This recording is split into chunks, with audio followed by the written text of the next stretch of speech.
All right, welcome Patriots. Mil-Spec Ops Monkey here. It is 8:24 p.m. on January 12th, 2021, and I just want to take a couple minutes. I know you guys have been looking for this all day, but had a bunch of seminary schoolwork to do today, and I was not able to get all the way in on this, but I did take a break this evening, and then I started looking at the sky. I did note POTUS was traveling earlier today and saw some interesting anomalies, just the fact that there were obviously the normal decoys up, and I'll show you one of the things just to show you the level of security around. Now, I did not go hot with POTUS traveling because I know people watch this channel, and I don't want to, I can give you stuff that's a little bit behind schedule, behind things, but I didn't want to go hot just because, just because of the current environment. So, but I will tell you, so here's one of the things just to show you guys that the city of Alamo officials say they were not contacted about Trump's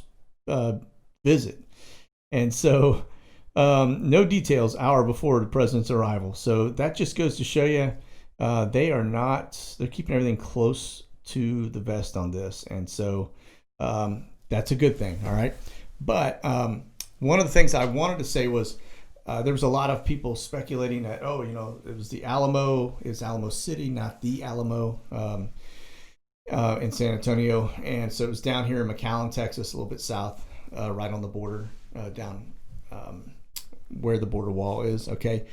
But he has visited that site. So I wouldn't read too much into the fact that it was Alamo, although Trump is kind of clever that way. But he has visited that site multiple times. He did last year quite a bit. So anyway, without further ado, let's look at the skies. I want to just point out real fast, look at some H60s. There are 18 up right now. That number actually has dropped in the last 10 minutes because I was looking at it. It was upwards of 22, 23. But the ones up here in Fort Carson seem to have dropped off. They were pretty active a little while ago, and so that number, there's probably 6 more up there than are showing right now. So the area that seems to be a little hot right now for H60s is right here in Fort Hood. All right, and so got a lot of things that's out here north of San Antonio. It looks like heading out towards Hill Country, which is get out there near Fredericksburg and Llano and that area. And then we've got this one coming out of College Station. We've had another one that just dropped off. This one seems to be kind of buzzing around Austin, and this one also College Station. And so had a couple that actually dropped off. I was looking at more than that, so I don't know what's going on out in College Station, but I do know that general area is bush country. So all right, let's hit reset and back it up. Now, I will not lie to you. I actually had this thing going a minute ago, and I was recording and looking at a lot of stuff, and my entire screen just went black. And I don't mean like all of my screen's black. I mean like this website went black, and then it popped back up and it would not reload aircraft. So I had to start over because my screen never came back with the aircraft. So here we are. All right, so we're looking at about 114 aircraft up for 8:30 at night. That's pretty active. Okay. Seen a lot of C-130s and a lot of C-17s, but they all seem to be going different locations. I don't have anything, like a wave going into certain spots. So again, here's C-17s. Also seeing a lot of this is an E6 off the coast of DC flying around. So that's your electronic suite. And I did see an R-135 up over Alaska here a minute ago, which is another electronic aircraft.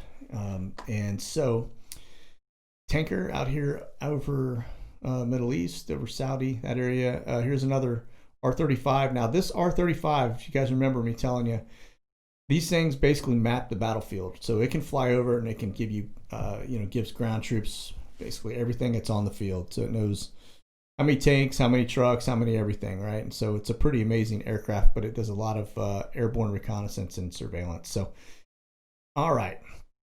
Another tanker, looks like that one came out of, I don't know where that looks like, North Dakota or something, but another tanker heading across the drink. So let's see, I just kind of scoot in a little bit. Now, I have had reports of a couple C-130s rolling out of the Panhandle that were like hot, like low and hot. Typically, they are not allowed to go below a certain altitude because of residential areas. And these bad dudes were basically just above the treetops. So I don't know if that's them right here that I'm looking at, but it looks a lot like it. So yeah. So, but anyway, that's that. And that looks like just a training helo. And so, all right. So one of the things I did want to talk about very quickly as we'll just kind of let the sky resonate here for a minute and marinate and see what else pops on there. But there was a memo that went out today from the Joint Chiefs, and there's a lot of folks that are saying it's fake. They think it's fake. They couldn't find it on the Joint Chiefs side. I will tell you that I did find it on the Navy.mil site. Okay, it doesn't have all the signatures. It's basically just it's just that letter in general, right? But it definitely has all of the markings on here to tell me that it is a factual document. Okay, and so it looks to me like that was a real doc, which goes to tell you that there are a lot of our Trump's Joint Chief of Staff that at the general level that cannot be trusted. All right. And so if you read that letter at all, it basically talks about how our rally and what took place in D.C. was unconstitutional. But it does kind of show some colors. There's been a lot of speculation about General Milley, whether or not he is loyal. And we've already seen things coming out of some of the other previous defense secretaries and things like that with Mad Dog Maddox and the fact that he was a turncoat as well. So people are certainly showing their colors. And you'd think if it was such a easy path that we're only 9 days out, that people just keep their mouths shut and no need to really rock the boat. At this point, it doesn't make a lot of sense unless they know something's about to go down, right?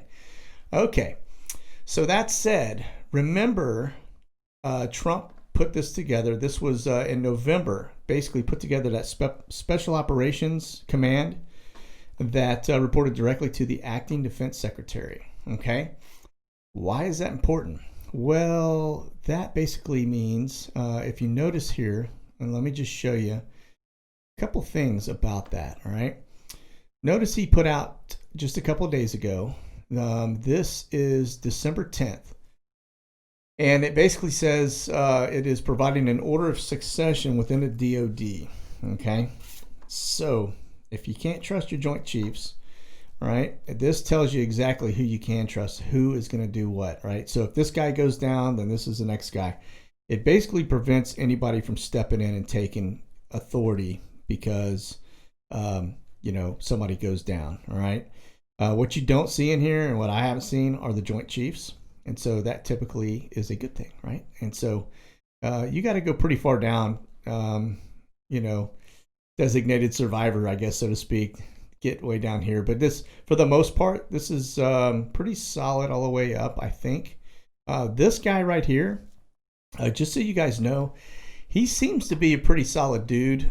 His name is David Norquist, okay? And why is that important? Because if you remember, this dude right here actually is the first guy to do an audit of the DOD, department-wide financial statement audit. All right, and so he is the guy that knows where all the money's being spent, what all's being hidden, who's been paying who. So this guy, if he's going to be in charge, he seems very trustworthy. And so far, I haven't seen anything bad on him. But I just will tell you that it's a lot better than these Joint Chiefs that you think are going to be calling the shots. So, all right. That said, let's keep an eye on. Now, remember, I think 113 is the day to watch. I just have my own reasons for that. So that is tomorrow. And so just watching the things that are going on, looking at the amount. I mean, if you look at C-130s, C-17s, I don't know if you can see over here on my list here. Then you got into more C-130s. So if you were to count all of these up to here, that's a lot of C-130s and C-17s in the sky. All right. And so if I had to guess, you probably have about 60 that are up over the U.S. right now, which is pretty amazing. Now, again, they're not all going to the same locations, but they are definitely a lot up there. So, all right, I'm gonna hit persistence mode real fast and see if we gain anything. Nope, not seeing anything new. So let's look at over DC right now. Got some C17s rolling out. Looks like that's coming out of the, I don't know why that's coming out because that C5's in a way, but another heavy DC10. So tanker, or that's actually our E6, sorry, tanker. A lot of tankers, so probably got a lot of fighter activity up here.